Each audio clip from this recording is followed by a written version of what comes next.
एक साधु था। वह रोज घाट के किनारे बैठकर चिल्लाया करता था, जो चाहोगे सो पाओगे, जो चाहोगे सो पाओगे। बहुत से लोग वहां से गुजरते थे, पर कोई भी उसकी बात पर ध्यान नहीं देता था और सब उसे एक पागल आदमी समझते थे। एक दिन एक युवक वहां से गुजरा और उसने उस साधु की आवाज सुनी, जो चाहोगे सो पाओगे, जो चाहोगे सो पाओगे, और आवाज सुनते ही उसके पास चला गया।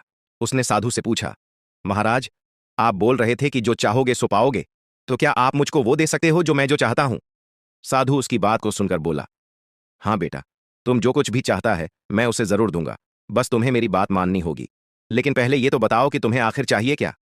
युवक बोला, मेरी एक ही ख्वाहिश है, मैं हीरों का व्यापारी बनना चाहता हूं। साधु बोला, कोई बात नहीं, मैं तुम्हें एक हीरा और एक मोती देता हूं, उससे तुम जितने भी हीरे मोती बनाना चाहोगे बना पाओगे।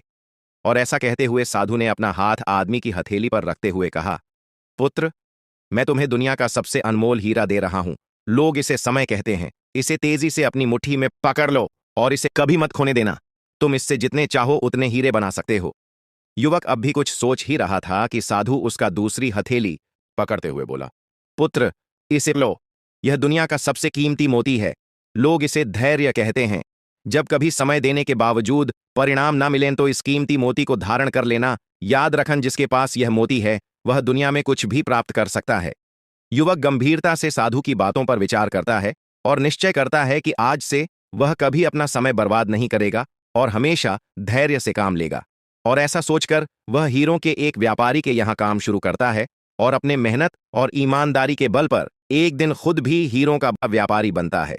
फ्रेंड्स, समय और धैर्य वह दो हीरे मोती हैं जिनके बल पर हम कोई भी लक्ष्य को प्राप्त कर सकते हैं। अतः जरूरी है कि हम अपने कीमती समय को वेस्ट ना करें और अपनी मंजिल तक पहुंचने के लिए धैर्य से काम लें। अगर आपको ये कहानी पसंद आई हो तो कृपया लाइक करें, सब्सक्राइब करें और अपने दोस्तों के साथ शेयर करें। अगर आपके मन में भी कोई अनोखी कहानी है जिसे आप सुनना चाहते हैं तो नीचे कमेंट जरूर करें। आपके एक कमेंट से अगली कहानी जन्म ले सकती है।